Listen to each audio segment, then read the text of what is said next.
Brought to you by Palvi Agrico. आता शेतीसाठी जे काही लागणार ते घरपोच मिळणार, तेही मोबाईलच्या एका क्लिकवर. आणि त्यांच्याकडे असं फॅमिलीने गेले. मोदी फॅमिलीने. तुम्ही कुठला उमेदवार दिलाय? आम्ही आता नंदकिशोर मुंदडा काकाजी. मुंदडा फॅमिलीलाच उमेदवार आहे ना तो पण. हो, मग आम्ही आमदारकीची कामं ही जी कामं आमदार मुंदडा, उमेदवार मुंदडा, ही घराणेशाही नाही का? घराणेशाही नाही, हा जनतेचा सगळ्या जनतेचा इच्छा आहे. अंबाजोगाईचे लोक त्यांनी गेले 45 वर्ष ह्या कर्मभूमीमध्ये काम केलं रात्रंदिवस, त्याच्यामुळे सगळ्या जनतेची इच्छा आहे त्यांनी उभा टाकावं. 35 वर्षाने आपल्याकडे आमदारकी आहे. त्यावेळेस विजन नव्हते, त्यावेळेस पुरातत्व विभागात काही काम नव्हते का आताच आले. आमचा विरोध तुमच्या विकासाला नाहीये, पण अंबेजोगाई शहरासाठी जे विजन आहे ते विजन तुमचं काय आहे? बुट्टेनाथ साठवण तलाव जो प्रश्न वर्षानुवर्ष अंबेजोगाई शहराच्या जिव्हाळ्याचा आहे. अंबेजोगाई जिल्हा निर्मिती वर्षानुवर्ष जिव्हाळ्याचा प्रश्न आहे. कॅबिनेट मंत्र्यापासून आमदारपासून तुम्ही सत्ता भोगलेली आहे, तरी आमच्या जिव्हाळ्याचे प्रश्न जशाला तसेच आहेत. 35 वर्ष मुंदडा घराण्याची सत्ता होती, त्याच्यानंतर 25 वर्ष ह्यांची होती. तर ह्या दोघांची सत्ता ज्यावेळेस स्थापन झालेली होती, हे दोघं साठलोट करून राजकारण करायचे, म्हणजे मिळून मिसळून चुरून खायचे. मुंदडा आणि मोदी, तू वरी राहा मी खाली राहतो. नगरपालिका निवडणुकीमध्ये एकमेकांचे उमेदवार फोडण्याची स्पर्धा महायुतीमध्ये सुरू झाली आहे. आपल्याच मित्रपक्षातला एखादा उमेदवार आपल्या चिन्हावर लढावा यासाठी महायुतीचे तीनही पक्ष प्रयत्नशील आहेत, हिंगोलीपासून फुलंब्रीपर्यंत आणि पार कल्याण डोंबिवलीपर्यंत. पण महाराष्ट्रामध्ये एक नगरपालिका अशी आहे जिथे महायुतीतले घटक पक्ष हे आपल्या चिन्हावर लढायला तयार नाहीत. ती नगरपालिका आहे अंबाजोगाई नगर परिषद. या निवडणुकीमध्ये राष्ट्रवादी काँग्रेसचे दोन्ही गट एकत्र आलेत, आघाडी केली आहे, पण त्यांचं चिन्ह तुतारी किंवा घड्याळ नाहीये, त्यांचं चिन्ह कपबशी आहे. दुसरीकडे भारतीय जनता पार्टी सुद्धा या निवडणुकीच्या रिंगणात आहेत, कारण इथून नमिता मुंदडा भाजपच्या स्थानिक आमदार आहेत, त्यांनी आघाडी केली आहे. आणि इंटरेस्टिंग गोष्ट म्हणजे त्यांचंही चिन्ह हे कमळ नाहीये, त्यांनी सुद्धा आघाडी केली. त्यामुळं आपल्याला या अंबाजोगाईमध्ये नेमकं काय सुरू आहे? राज्यामध्ये शरद पवार अजित पवारांची पक्ष एकत्र येत नाही, चर्चा असते, पण अंबाजोगाईला दोन्ही गट हे एकत्र आलेत. राष्ट्रवादी म्हणून लढवतात, आघाडी म्हणून लढवतात. भाजपला त्यांनी आव्हान दिलं ज्यावेळेला भाजप आणि राष्ट्रवादी एकत्र सत्तेत मुंबईत आहेत. आपल्याला भाजप आणि राष्ट्रवादीच्या कार्यकर्त्यांसोबत सुद्धा चर्चा करायची, पण आपण सुरुवात भाजपपासून करणार आहोत. मला सांगा, आता इथं स्थानिक आमदार भाजपचे आहेत, मागच्या 4 वर्षांपासून प्रशासक आहेत, बरोबर आहे. आता अशी काय वेळ आली की तुम्हाला कमळ चिन्हावर लढण्याची सुद्धा अलर्जी झाली आहे? नाही, कमळ चिन्हाची आम्हाला अलर्जी नाही आहे. आम्ही भारतीय जनता पार्टीचे कार्यकर्ते आहेत. आमचे जे आमदार ते आहेत त्या भारतीय जनता पार्टीचे आमदार आहेत, पण स्थानिक लेवलचा विषय आहे, त्यामुळे आम्ही आघाडी काकाजींनी आमदार त्यांनी करायची ठरवली, त्यामुळे आम्ही आघाडीचे कार्यकर्ते सुद्धा आहेत. आता तुम्ही ज्यांच्या विरोधात लढतायत, ज्यांच्या विरोधात तुम्ही आवाज बुलंद करतायत, ते मुंबईत तुमच्या सोबत सत्तेत आहे. आता युतीतच कसं लढायचं? युतीमध्ये नाही असं सांगितलं नाही ना. युतीमध्ये जिथं मैत्रीपूर्ण लढत आहे तिथं मैत्रीपूर्ण लढत होणारच आहे, जिथं नाही तिथं होणारच नाहीये. आता जे आमच्या अपोजिट मधले आहेत त्यांनी काही मागच्या 25 वर्षापासून विकास केलेला नाहीये, त्यामुळे ते विकासावर कुठलाही मुद्दा मांडत नाहीयेत. ते फक्त आमच्या नेत्याला विरोध करायचा ह्या भूमिकेतच बोलत आहेत ते. पण का तुम्हाला का चिन्ह, तुमचं चिन्ह काय? आता आमचं चिन्ह छत्री आहे. भारतीय जनता पार्टीच्या आघाडीचं चिन्ह छत्री आहे, कमळ नाहीये. का चिन्ह का बदलावं लागलं? तो आमच्या वैयक्तिक नेत्याचा. या तुम्ही पुढे, तुम्ही काय म्हणतायत? चिन्ह का बदलावं लागलं तर आमचे नेते आमदार नमिताताई आणि काकाजी आणि पक्षश्रेष्ठीने जो निर्णय घेतला तो आम्हाला कार्यकर्त्यांचा क्रमप्राप्त आहे. मग त्यांनी जो चिन्ह देईन, इथं स्थानिक लेवलला जात पात धर्म पक्ष धर्म काही राहील, इथं विकासाला बघून निवडणूक होणार आहे. त्याच्यामुळे ही जनता यावेळेस 100% काकाजीच्या पाठीमागे आहे. अशी सुद्धा चर्चा आहे की अंबाजोगाईमध्ये मुस्लिम मतं मोठ्या प्रमाणात आहेत आणि ती मतं आपल्याकडे यावीत, भाजपपासून दूर जाऊ नयेत, म्हणून तुम्ही कमळ चिन्ह घेणं टाळलं. नाही, असं काही नाहीये. विधानसभेचं इलेक्शनही झालं त्यावेळेस मुस्लिम समाजाने भरघोस मतदान नमिताताईला केलेलं आहे. फक्त वरच्या लेवल असताना पक्षश्रेष्ठीने जो निर्णय घेतला की आपण आघाडी केला तर अजून जास्त फायदा होईल आणि सोबतच्या समविचारी पक्षांनाही सोबत घेता येईल, त्यामुळे आघाडी केलेली आहे आणि सध्या एकदम सुंदर असा रिस्पॉन्स त्याला मिळत आहे. आपल्याला भाजपकडे परत यायचंय, पण आता आपल्याला राष्ट्रवादीच्या कार्यकर्त्यांकडे जायचं, ज्यावेळेला ते एकमेकांच्या नावाने खडे फोडतात एकमेकांच्या गटाच्या, पण इथे ते एकत्र आलेत. काय समीकरण कसं जुळलं? दोन्ही गट परत एकत्र आले तिथं.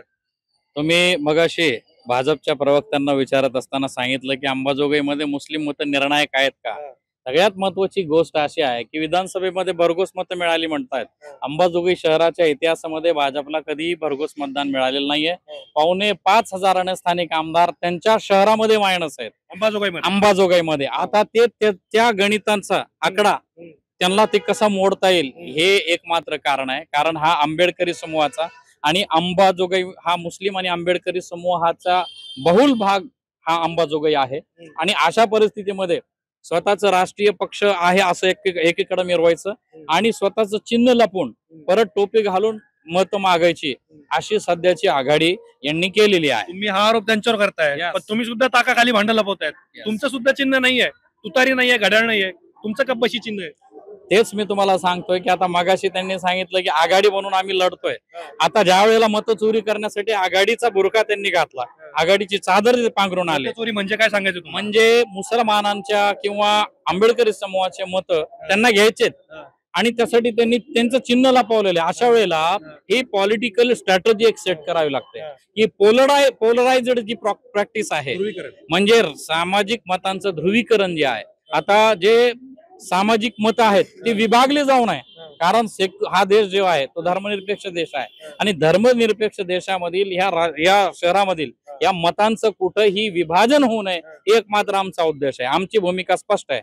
आम्ही आजही ती भूमिका स्पष्ट करतोय की भाजप हा जो पक्ष आहे त्या पक्षानं या 35 वर्षाच्या काळामध्ये एकही विजन या अंबाजोगाई शहरामध्ये. यांचे दोन आरोप घेऊन मला भाजपकडे जायचंय. ते म्हणतात एक मतचोरीचा आरोप तुमच्यावर केलाय जो राहुल गांधी सातत्याने करत असतात, आणि दुसरा ते म्हणतात की इथली धार्मिक काय सामाजिक मीन आहे ती उसवण्याचा प्रयत्न भाजपचा आहे. सर्वप्रथम मी आपल्या सर्वांचंच या ठिकाणी अतिशय चांगल्या पद्धतीने आणि शांततेमध्ये तुम्ही इंटरव्ह्यू घेताय याबद्दल तुम्हाला शुभेच्छा देतो. परंतु अंबाजोगाई शहरामध्ये सर्व समाज एकोप्यानं आणि शांततेने नांदतायत. त्यांना असं का वाटतंय मग? शांततेने नांदतायत. काय माहिती काय, जो म्हणजे न्यू विजन आणि दूरदृष्टी याच्यामध्ये फरक असतो. न्यू विजन म्हणजे काय, नवदृष्टी, आणि दूरदृष्टी. या ठिकाणी पर्यटनाच्या संदर्भानं मुकुंदराज आद्यकवी मुकुंदराज संस्थान असेल त्या ठिकाणी झालेलं डेव्हलपमेंट असेल, या ठिकाणी असलेला हत्तीखाना त्या ठिकाणी झालेली डेव्हलपमेंट असेल, या ठिकाणी मौलाली दर्गा आहे त्या ठिकाणी झालेली डेव्हलपमेंट असेल, या ठिकाणी शहरामध्येच असलेलं खोलेश्वर मंदिर असेल त्या ठिकाणी, आणि हे सगळे ज्या वास्तू आहेत ह्या सगळ्या वास्तू पुरातन आहेत. तुम्ही कामाबद्दल सांगतायत पण ते तुमच्यावर मतचोरीचा आरोप करतात. आम्ही काम सांगूनच मत मागणार. आम्ही ज्या रस्त्यावरून चाललेलो मतदारांपर्यंत, तर आम्ही केलेल्या रस्त्यावरून आम्ही त्यांना मत मागतो. आम्ही केलेल्या डेव्हलपमेंटसाठी मत द्या म्हणतोय. हा राष्ट्रवादीच्या आघाडीसाठी काउंटर आहे. तुम्ही मतचोरीचा आरोप केला, ते म्हणतायत आमचा मतचोरीवर नाही आमच्या विकासावर विश्वास आहे. 35 वर्षाने आपल्याकडे आमदारकी आहे. त्यावेळेस विजन नव्हते, त्यावेळेस पुरातत्व विभागात काही काम नव्हते का आताच आले. आमचा विरोध तुमच्या विकासाला नाहीये, पण अंबाजोगाई शहरासाठी जे विजन आहे ते विजन तुमचं काय आहे. बुट्टेनाथ साठवण तलाव जो प्रश्न वर्षानुवर्ष अंबाजोगाई शहराच्या जिव्हाळ्याचा आहे. अंबाजोगाई जिल्हा निर्मिती वर्षानुवर्ष जिव्हाळ्याचा प्रश्न आहे. कॅबिनेट मंत्र्यापासून आमदारपासून तुम्ही सत्ता भोगलेली आहे, तरी आमच्या जिव्हाळ्याचे प्रश्न जशाला तसेच आहेत. पुन्हा अंबाजोगाई शहरासाठी तुम्ही मोठ्या राष्ट्रवादीच्या आघाडीत नाही आहेत का? नाही, राष्ट्रवादीच्या आघाडीत आम्ही आहोत. लोक जनशक्ती पार्टी आम्ही केंद्रामध्ये सत्तेत आहोत. बिहारमध्ये पण सध्या बिहारमध्येही सत्तेत आहोत. परंतु स्थानिक लेवलचे काही प्रश्न असतील त्याला आम्हाला तुम्हाला विरोध तर करावा लागेल ना. 2 कोटीच्या अंबाजोगाई नगर परिषदेच्या वतीने प्रशासकाने मोठा गाजावाजा करून 2 कोटीच्या मशिनरी खरेदी केल्या. 2 वर्षापासून त्या मशिनरी उद्घाटनाविना उभे आहेत. त्याचं काय, त्याचं उत्तर कोण देणार? प्रशासक देणार की आमदार देणार? याचं उत्तर कोण देणार? तुम्ही देणार उत्तर? हे पहा, ही जी निवडणूक आहे ही विधानसभेची निवडणूक नाही. आमदार ताईंना सगळ्यांना माहिती किती निधी केलाय. विरोधक सुद्धा आज मान्य करतात की भरपूर विकास, रोड झालेत, नाल्या झाल्यात, पण ही निवडणूक स्थानिक नगरपालिकेची आणि नगरपालिकेत गेले 4 वर्ष झालं प्रशासन आहे. आणि त्याआधी एकाच फॅमिलीनं 25 वर्ष इथं सत्ता बळकवली आहे. आणि त्यांच्याकडे असं फॅमिलीने गेली. मोदी फॅमिलीनं. तुम्ही कुठला उमेदवार दिलाय? आम्ही आता नंदकिशोर मुंदडा काकाजी. मुंदडा फॅमिलीलाच उमेदवार आहे ना तो पण? हो, मग आम्ही आमदारकीची कामं ही जी कामं मुंदडा उमेदवार मुंदडा, हो. ही घराणेशाही नाहीये का? घराणेशाही नाही, हा जनतेचं सगळ्या जनतेचा इच्छा आहे. अंबाजोगाईच्या लोकांची त्यांनी गेले 45 वर्ष ह्या कर्मभूमीमध्ये काम केलं रात्रंदिवस. त्याच्यामुळे सगळ्या जनतेची इच्छा आहे त्यांनी उभा टाकावं आणि सगळ्या गावातून त्यांना चांगला रिस्पॉन्स भेटत आहे. आणि ही निवडणूक आहे का स्थानिक लेवलची असल्यामुळे मागच्या 25 वर्षात काही काम न झाल्यामुळे काकाजींनी जर निवडणुकीला उभा टाकले तर आमदार ताईच्या मार्फत अजून खूप विकास करता येईल. यांना काहीतरी सांग, काय म्हणत होते? हे जे आता म्हणले का की बाबा एकाच कुटुंबाकडे जरा 35 वर्षानं 25 वर्षानं सत्ता आहे, पण आमदारकी बी या मागच्या विधानसभेची आज 35 वर्ष झाले एकाच परिवाराकडे आहे. म्हणजे त्याच परिवाराकडे आमदारकी आणि त्याच परिवाराकडे आणखी पुन्हा नगराध्यक्षपद. म्हणजे हे घराणेशाही नाही का? म्हणजे जाणून बुजून तिकडे पण आहे राष्ट्रवादीकडे. तिकडं आहे, पण आम्ही म्हणजे सर्वसामान्य नागरिक म्हणून या ठिकाणी यांना प्रश्न करतोय आमदार साहेबांना की या ठिकाणी एज्युकेशनचं म्हणजे आमची अंबेजोगाई ही एज्युकेशनचं माहेरघर म्हणून ओळखली जाते. या ठिकाणी युवकांसाठी कौशल्यवर्धीचे कोणते प्रोग्राम यांनी आजपर्यंत राबविले का आमदारांनी? राबवले नाहीत. आमच्या या ठिकाणच्या सुशिक्षित बेरोजगार युवकांच्या हाताला काम मिळावं म्हणून या 35 वर्षात एखादी MIDC यांना उभा करावी वाटली नाही. आणि आमच्या या ठिकाणी अंबेजोगाईमध्ये आशिया खंडातलं सगळ्यात पहिलं जुनं वैद्यकीय महाविद्यालय व ग्रामीण रुग्णालय आहे. त्या ठिकाणी स्टाफ अर्धा आहे, प्राध्यापक पूर्ण नाहीत त्या ठिकाणी. त्या ठिकाणी सिटी स्कॅन चालू असतो पण तो बी बंद आहे, म्हणजे मशीन नाही, MRI नाही. म्हणजे ज्या जीवनावश्यक वस्तू लागतात त्या आरोग्याच्या बाबतीत आरोग्य मंत्री असताना सुद्धा या ठिकाणी सिटी स्कॅनची मशीन सध्या या ठिकाणी या मंत्री असताना त्यांनी केलं नाही. काय वाटतं हे कोण पूर्ण करेल तुमच्या सगळ्या मागण्या? या ठिकाणी या जी मागण्या आहेत त्या सरकार म्हणून आता अजित दादा आले होते, त्यांनी या ठिकाणी पालकमंत्री म्हणून ज्यावेळेस त्यांनी चार्ज घेतला त्यांनी या ठिकाणी आज दवाखान्याकडे आमच्या लक्ष द्यायला चालू केलंय. 1000 कोटी रुपये त्यांनी या ठिकाणी तरतूद केली DPC मधून देण्याची आणि ते काम करत आहेत. म्हणून या ठिकाणी आम्हाला आता यांनी वेगळे प्रश्न उपस्थित केले. काय ते म्हणतात इथं पायाभूत सुविधांचा प्रश्न आहे, रुग्णालयाचा प्रश्न आहे, अनेक गोष्टी त्यांनी उपस्थित केल्या. पण तुम्हाला काय वाटतं की अंबाजोगाईमध्ये आत्ताच्या घडीला निर्णायक ठरतील असे मुद्दे कोणते? निर्णायक सर मागच्या 4 वर्षाखाली जर बघायला गेलं तर प्रशासक होतं. इथलचे जे काही मुस्लिम उद्योजक असतील, रस्त्याच्या काठाला जे स्वतःचं उदरनिर्वाहासाठी पोट भरण्याचं काम करत होते, ते इथलच्या प्रशासनाच्या काळामध्ये ते उठवण्याचं काम इथलच्या चालू आमदारांनी केलेलं आहे. गेल्या महागलचा तुम्ही इतिहास जर बघताल की अंबाजोगाई शहर या दोन्ही पक्षाला, चाहे ते राष्ट्रवादी असेल किंवा भाजप असेल, तर ह्यांना आपलं चिन्ह दोघांना पण ह्यांची नामुष्की आहे की पक्षश्रेष्ठीला डावलून ह्यांना ह्या निवडणुका लढाव्या लागतात. कारण अंबाजोगाई शहरामध्ये सर्वात मोठा जर प्रश्न असेल तर तो रोजगाराचा आहे, इथलचा आरोग्याचा आहे. आज काही जण विकासाची व्याख्या म्हणालेत की आम्ही रस्ते केले, काही जण म्हणालेत की आम्ही ह्याच्या आधी स्वच्छतेला 5-5 पुरस्कार आहे अंबाजोगाई शहराला मिळवले. पण इथलचा जो नागरिक त्रस्त आहे, कारण आजही आम्हाला अंबाजोगाई सोडून पुणे असेल, मुंबई असेल या ठिकाणी रोजगारासाठी जावं लागतंय. आजही अंबाजोगाईकरांना इथलचे जर कुणी इथलच्या दोन्ही मुंदळा असतील किंवा मोदी असतील, या दोन्हीच्या जर व्यतिरिक्त जर कोणी विचार केला तर काही ठिकाणी त्यांचे घर उद्ध्वस्त इथलच्या नागरिकाचे केले जातात. ही कुठल तरी खंत जर भरून काढायची असेल तर अंबाजोगाईकर म्हणून आम्हाला जे काही विजन आज वाटायले की तुम्ही म्हणजे न्यूज चॅनेल म्हणून जे काही प्रश्न विचारायला दोघाला पण इथलच्या मूळ मुद्द्यावर कोणी हात घालणार आहे का नाही? यांच्या म्हणण्यातून एक जाणवतंय मोदी आणि मुंदडा या दोन्ही उमेदवारांच्या व्यूहचक्रामध्ये अंबाजोगाईकर फसत चाललाय का? तिसऱ्या उमेदवाराचा विचार करावा की काय? माझा मुद्दा महत्वाचा म्हणजे जो आरक्षण आहे एससी साठी अनुसूचित जाती हा मतदारसंघ जो आहे विधानसभेचा, हा 35 वर्षापासून लाटण्याचा ह्या मुंदडा कुटुंबाने केलेला आहे. आणि ओरिजिनल प्रतिनिधी जी पाहिजे एससीचा आणि त्यांचे प्रश्न सभागृहामध्ये मांडण्याची जी त्यांची धमक अन्याय अत्याचार जी आहे तिथं महाराष्ट्रामध्ये आहेत, अनुसूचित जातीवर अन्याय अत्याचार झाले तर तिथे कुठे जाऊन जात नाहीत. इथं अनुसूचित जातीच्या मुलगी इथं दवाखान्यामध्ये ऍडमिट असताना त्याला साधं भेटायला सुद्धा इथं स्थानिक आमदार गेलेले नाहीत. आणि स्थानिक आमदार नगरपालिकेमध्ये त्यांनी काय केलं? नगरपालिकेमध्ये त्यांनी काही का आतापर्यंत रोड दिसायले त्यांनी, पण रोड लाभार्थीसाठी त्यांनी केले रोड ती नाले आहेत वरी आहेत, लोकांना त्रास दिलाय. रस्ते त्यांनी म्हणजे रोडच्या हे घराच्या वरील रोड केलेले आहेत, म्हणजे ती त्रासदायक ठरत आहे ते आमदार. म्हणजे त्यांनी रोडचे काम केले आहे. काका तुम्ही अनेक निवडणुका इथं बघितल्या, आता मोदी आणि मुंदडा जरी समोरासमोर असले तर तुम्हाला काय वाटतं आताच्या घडीला कुणाचं पारडं जड आहे?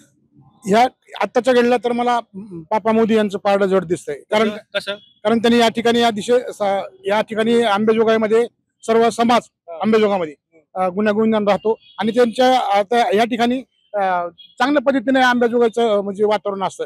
या ठिकाणी कधी दंगल झाली नाही, जाती दंगल झाली नाही किंवा या ठिकाणी कुठलाही अनुचित प्रकार घडला नाही. आणि ते पर्सनल कुठल्या म्हणजे कोणत्या व्यापाऱ्यांना आहे ना त्याला कुठे त्रास वगैरे काय देत नाही. ते साध्या पद्धतीने या ठिकाणी जातात आणि ती निवडणुका पुरतात तेवढं राजकारण करतात, बाकी समाजकारण करतात. आपण राष्ट्रवादी आणि भाजपच्या आघाडीबद्दल बोलत असतो तरी सुद्धा एमआयएमचे कार्यकर्ते सुद्धा इथे पोहोचले. मला त्यांच्याकडे सुद्धा जायचंय, पण शेवटचे कॉमेंट तुमच्याकडून. आता ही सगळी चर्चा तुम्ही ऐकली आहे आणि आता निर्णय काय आपण जाणून गेम चेंजर मुद्दा कुठला ठरू शकतो?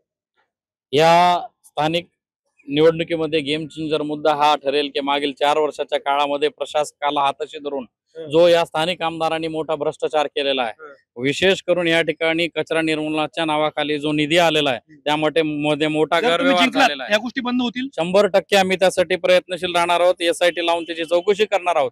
कारण डेव्हलपमेंटच्या नावाखाली यांनी जो मोठा भ्रष्टाचार केलेला आहे तो पब्लिकचा पैसा आहे, यांचा घरचा पैसा नाही. आणि डेव्हलपमेंटच्या नावाखाली सडक बांधणे किंवा नाली करणे ही डेव्हलपमेंट नाही. डेव्हलपमेंटचा अर्थ आहे की जो बिलो पॉवर्टी लाईन राहणारा जो नागरिक आहे या शहरामधला त्याच्या जो राहणीमान आहे तो सुधारला पाहिजे, उंचावला पाहिजे. आणि केंद्राच्या आणि राज्याच्या ज्या काही शासना आहेत त्या नगरपालिकेमार्फत चालणाऱ्या त्या थेट त्यांच्यापर्यंत पोहोचल्या पाहिजे. यांचा मुद्दा महत्वाचा. पण मगाशी ते काका सांगत होते की मुंदडांनी आरक्षण घेतलं, त्या आरक्षणामुळे कुणाला मोठं होऊ दिलं नाही, काय त्यांच्याकडे ती मुद्दे मांडण्यात ते कमी पडतात काय वगैरे. वंचितने आतापर्यंत आता तुम्ही सुद्धा आता या निवडणुकीमध्ये तुम्ही, मला माहित नाही तुम्ही कुठल्या आघाडीत आहेत, राष्ट्रवादीच्या आघाडीत आहेत? नाही, वंचित बहुजन स्वतंत्र आहेत. नगराध्यक्ष किती उमेदवार आहेत? आमचे 8 उमेदवार आहेत. आणि मुळात आता दोन्ही पक्षांची चर्चा सुरू आहे. तर याच्यामध्ये सगळ्यात महत्वाचं जर पाठीमागच्या काळातलं बघितलं आपण तर 35 वर्ष मुंदडा घराण्याची सत्ता होती, त्याच्यानंतर 25 वर्ष ह्यांची होती. तर ह्या दोघांची सत्ता ज्यावेळेस स्थापन झाली होती हे दोघं साठलोट करून राजकारण करायचे, म्हणजे मिळून मिसळून चुरून खायचे. मुंदडा आणि मोदी, तू वरी राहा मी खाली राहतो. पण आता कुठंतरी यांचे भांडणं वळले. त्याच्यामध्ये या सगळ्या गोष्टी घडत असताना शहराच्या विकासाची ज्यावेळेस गोष्टी येते, शहराच्या विकासामध्ये शहरांचे 2 भाग पाडले गेले. जसं की दलित मुस्लिम वस्त्याचे एक स्वतंत्र शहर तयार झालेलं आहे, म्हणजे ह्या दोघांच्याच काळातला, यांचे स्वतंत्र वेगळं काहीच नाही. आणि उच्चवर्णीयांचं एक शहर आहे. याच्यामध्ये काय, ज्या वेळेस दलित मुस्लिमांच्या प्रश्नाची ही गोष्ट येते, जसं की पाणी असेल, वीज असेल, तर पाणी उच्चवर्णीय वस्तीमध्ये दर 2 दिवसाला सोडलं जाते आणि दलित मुस्लिम वस्त्यामध्ये 14 आणि 15 दिवसाला सोडलं जाते. याच्यासाठी कोण जबाबदार? याच्यासाठी स्वतः जे निवडणुकीमध्ये व्हिजन घेऊन येणारे आहेत त्यांच्याकडे बघू नका, तुम्ही सांगा कोण जबाबदार आहे. सगळेच पक्षाचे लोक जबाबदार आहेत. कारण इथं जेवढे डिबेट करणारे आलेले आहेत सगळे जागृत आहेत. या जागृत लोकांनी याच्या त्याच्या मागे न जाता जर स्वतंत्रपणे एकत्र आघाडी केली असती तर नक्की या दोघांना पर्याय उरला असता. परंतु हे कुठेतरी स्वतःला बांधण्याच्या प्रयत्नामध्ये राहतात. यांचा मुद्दा महत्वाचा आहे. त्यांचं म्हणणं आहे की बाबा पाण्याचे प्रॉब्लेम्स आहेत. याचं काउंटर मला भाजपकडे येतं, त्यानंतर आपण MIMच्या कार्यकर्त्यांशी बोलणार आहोत. ते जे म्हणतायत इथं 2 अंबाजोगाई आहे, एक गरिबांची एक श्रीमंतांची, त्याला ते काय वर्ग व्यवस्थेचा सुद्धा आधार देत आहेत. हे सर्व बिनबुडाचे आरोप आहेत. तुम्ही माझ्यासोबत चला, आज जो दमगानपूर आहे, जुनी अंबाजोगाई, तिथे सगळे रोड झालेले आहेत आणि एकदम उच्च दर्जाचे रोड झालेत. राहिला पाणी योजनेचा 206 कोटीची योजना मंजूर आहे आणि ती काम आता जवळपास 40% पूर्ण झाले. आणि ह्याच्या आधीची जी योजना आहे ती स्वर्गीय विमलताई यांनीच मंजूर केलेली आहे. म्हणजे जे पूर्वीचे नगराध्यक्ष आहेत मागच्या 25 वर्षात त्यांनी जे काही केलं मोठं काम, कुठला प्रस्ताव आलेला नाही का अंबाजोगाई शहरासाठी आलेला नाही, जे काही केलंय स्वर्गीय विमलताई मंदिरापासून नमिताताई, आता ह्यांनी आरक्षणाचा विषय काढला. मला सांगा, एखाद्या माणसाला माणूस 35 वर्ष निवडून देतोय, ते उगाच नाव बघून देतोय का? काय कामाची पावती असेल म्हणून निवडून देत असेल ना. म्हणजे त्या गावाचा सगळं काय पलट, ह्यांनी दवाखान्याचा विषय काढला. MRI मशीन असेल, तुम्ही आज वरच्या दवाखान्यात जाऊन या, किती डेव्हलपमेंटचे कामं चालू, जवळजवळ 400 कोटी रुपयाचा निधी आता मंजूर आहे. आणि भविष्यातही त्या भरपूर अजून दवाखान्याचा कायापालट करण्याचं एक विजन आहे आमदार मॅडमकडे. त्यासाठी इथं स्थानिक नगरपालिका त्यांच्या ताब्यात असणं गरजेचं आहे. उद्या त्यांनी विकास निधी आणला आणि इथल्या नगराध्यक्षांनी परमिशन दिलं नाही तर काम करता येणार नाही. त्याच्यामुळे काकाजींना ह्या वेळेस नगराध्यक्षपदी बसवणं अंबाजोगाई शहरासाठी खूप खूप महत्वाचं आहे. आता मला राष्ट्रवादीच्या थोडं शांत राहा, कारण तुमच्या आणि वंचितच्या किंवा या काकांच्या आरोपांचं काउंटर भाजपने दिलंय. पण आता इथं तिसरा उमेदवार आला, मला त्यांच्याशी सुद्धा बोलायचंय आणि त्यांची भूमिका सुद्धा निर्णायक आहेत. MIMचे लोक इथं पोहोचलेत. तुम्ही कुठले मुद्दे घेऊन निवडणुकीच्या रिंगणात उतरलात? तुम्हाला पहिल्यांदा मला एक गोष्ट सांगायची सर, का अंबाजोगाई शहरामध्ये 24,000 मुसलमानांचं मतदान आहे आणि अंबाजोगाई शहरामध्ये दोघा सीटने मिळून मुस्लिम नेतृत्व संपवलेलं आहे. आजपर्यंत या ठिकाणी जसं की थोड्या वेळ अगोदर त्यांनी सांगितलं की अंबाजोगाई शहरामध्ये 1400 कोटी आणले, 1500 कोटी आणले, 1800 कोटी आणले. आज जर समजा की लोकसंख्येच्या आधारावर जर मुस्लिम आणि दलित अल्पसंख्याक समाजाचा जर विचार केला गेला तर आज एक गोष्ट तुम्हाला 100% निकर्षाने जाणवून येईल की अंबाजोगाई शहरामध्ये 1400 आणि 1500 कोटीचं बोलणाऱ्या ज्या आमदारताई आहेत त्या आमदारताईने 8 कोटी फक्त अल्पसंख्याक समाजाला अंबाजोगाई शहरामध्ये दिलेले.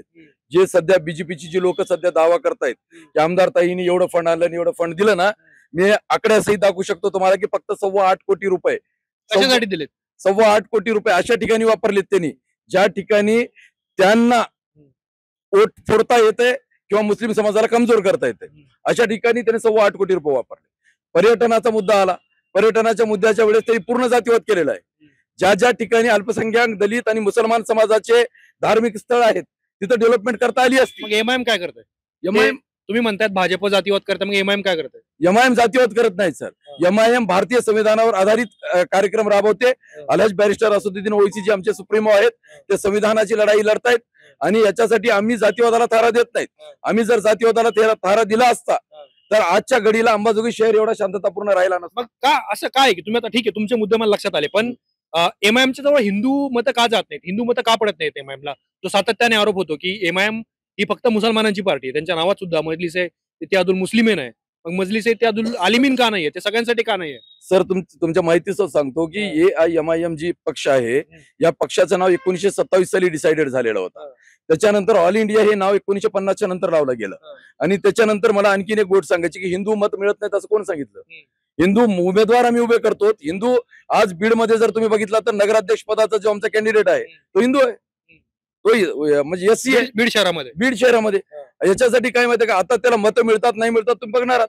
आता बिहार सारख्या क्षेत्रामध्ये एवढं मतदान ज्यावेळेस मुसलमान MIM जे मुसलमानाचं नाव टॅग लावला जातो, आज RSS ज्याची मात्र संस्था आहे त्या बीजेपीला हिंदूची पक्ष म्हटलं जात आहे. तर त्या पद्धतीने MIM ला कुणी म्हणू शकत नाही की ते 100% मुसलमानांचे पक्ष. भाजप आणि राष्ट्रवादी आघाड्या करून लढतायत, ते त्यांच्याकडे तुमचं आहे ना चिन्ह? आमचं चिन्ह आहे पतंगवरच लढतायत. पतंगवर लढतायत. आघाडी नाही. आमची आघाडी कुणासोबत नाही. आम्ही स्वतंत्र आहेत आणि MIM पक्ष जे आहे आपल्या भूमिकेवर कटिबद्ध आहे. सविस्तर भूमिका त्यांनी मांडली. आपल्याला वेळ आपला पूर्ण झालाय.